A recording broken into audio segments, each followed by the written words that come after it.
Hello friends, agnus castus के बारे में हमने कई बार पढ़ा है कि वो सेक्सुअल वीकनेस की रेमेडी है और ख़ासकर पुरुषों में देखा जाता है। लेकिन उसको डिफ्रेंशिएट दूसरे रेमेडीज़ से कैसे करें, एक थीम जो हमने बना ली है कि एग्नस कास्टस यानी सेक्सुअल वीकनेस की रेमेडी, और फिर हम जब देते हैं तो कोई रिज़ल्ट नहीं मिलता। तो होम्योपैथिक कोई भी रेमेडी हो, वो किसी नाम से वर्क नहीं करती है कि हेडेक के लिए ये रेमेडी, इम्पोर्टेंसी के लिए ये रेमेडी।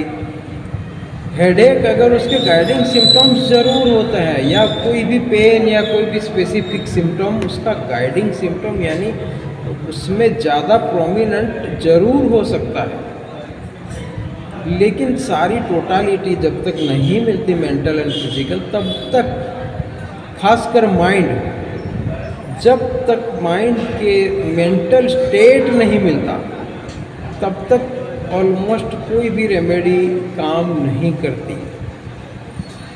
है किस्मत कोई पार्शियल रेमेडी काम कर जाए थोड़ा बहुत और धीरे धीरे बूस्टअप हो जाए हेल्थ, लेकिन परफेक्ट मिनिमम तभी मिलती है जब सारा मैच होता हो। तो एग्नस कास्टस की इम्पोर्टेंसी किस वजह से है? एग्नस कास्टस की इम्पोर्टेंसी सेक्सुअल एब्यूज़, अपने आप का एब्यूज़, सेक्सुअल इंडल्जेंस ओवर और अननेचुरल, खासकर होमोसेक्सुअल जो होते हैं उनको, यानी सेक्सुअल डिज़ायर लेसिवियस बहुत ही होते हैं। लव रूब्रिक है लव परवर्सिटी सेक्सुअल, यानी अननेचुरल सेक्स, खासकर होमोसेक्सुअलिटी वाले ज़्यादा इसके शिकार होते हैं। यानी इतना पावर होता है, यानी सेक्सुअल डिज़ायर इतनी ज़्यादा होती है कि उसको बहुत ही ज़्यादा अब्यूज़ करते हैं, बहुत ही इंडल्ज हो जाते हैं, और फिर जब उनकी शादी होती है तो बिल्कुल फेल। तो इस टाइप के केसेस में हमें आगे बढ़ना है, उनकी केस हिस्ट्री लेनी है। अब ये क्या सोचते हैं? तो पेशेंट ये कहेगा कि डॉक्टर साहब मैंने अपनी हेल्थ को ख़राब कर दिया, मैंने ये गिल्ट फीलिंग होता है, गिल्ट फीलिंग, यानी गिल्ट फीलिंग इतना खतरनाक हो जाता है कि अपने आप को कोसते हैं। डिल्यूजन नो बॉडी बीइंग, एक रूब्रिक है एग्नस कास्टस का। डिल्यूजन वर्थलेस, कुछ काम का नहीं है। कंटेम्प्चुअस सेल्फ ऑफ,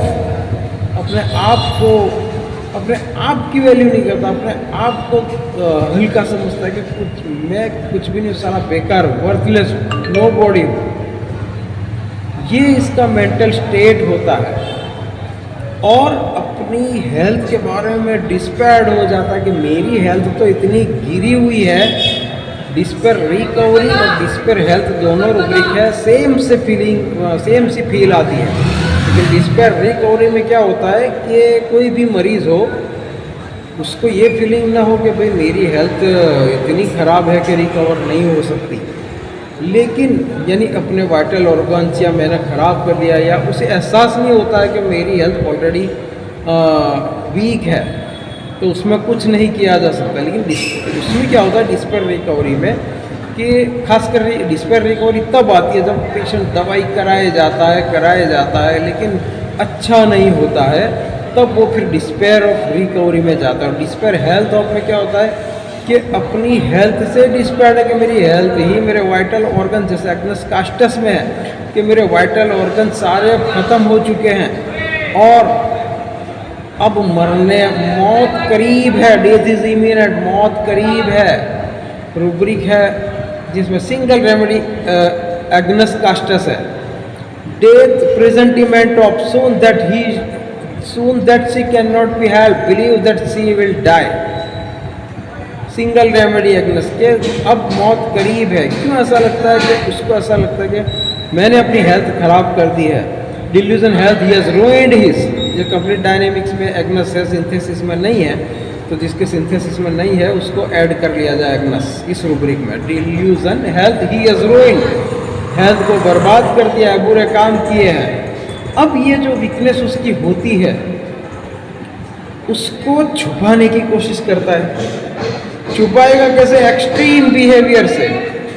एक्सट्रीम बिहेवियर यानी एक इसेंट्रिसिटी, सनकीपन आ जाता है उसके अंदर। मैनिक डिप्रेशन की ये रेमेडी है। मैनिक डिप्रेशन क्या होता है? कभी मूड इधर, कभी मूड इधर, मूड स्विंग्स बहुत ही ज़बरदस्त तरीके से होता है। तो एक्सट्रीम बिहेवियर से अपनी वीकनेस को फिर छुपाता भी है ये, छुपाना पसंद करता है अपनी वीकनेस को, और उसके वीकनेस को छुपाने के लिए extreme eccentric behaviour, eccentricity alternating with. अब जब सबके बीच में तो बहुत ही एक्सट्रीम बिहेवियर करता है, लेकिन जब अकेला होता है तब तक कुछ जानता ही है कि मैं क्या हूँ। तो अकेलेपन में तो अपने आप को पहुँचता ही है, अपने आप को कुछ भी नहीं समझता है। तो रूब्रिक है eccentricity alternating with contemptuous of self. तो ये, और haughty alternating with discouragement, haughty हो जाता है, एरोगेंट हो जाता है सबके बीच में अपनी वीकनेस को छुपाने के लिए।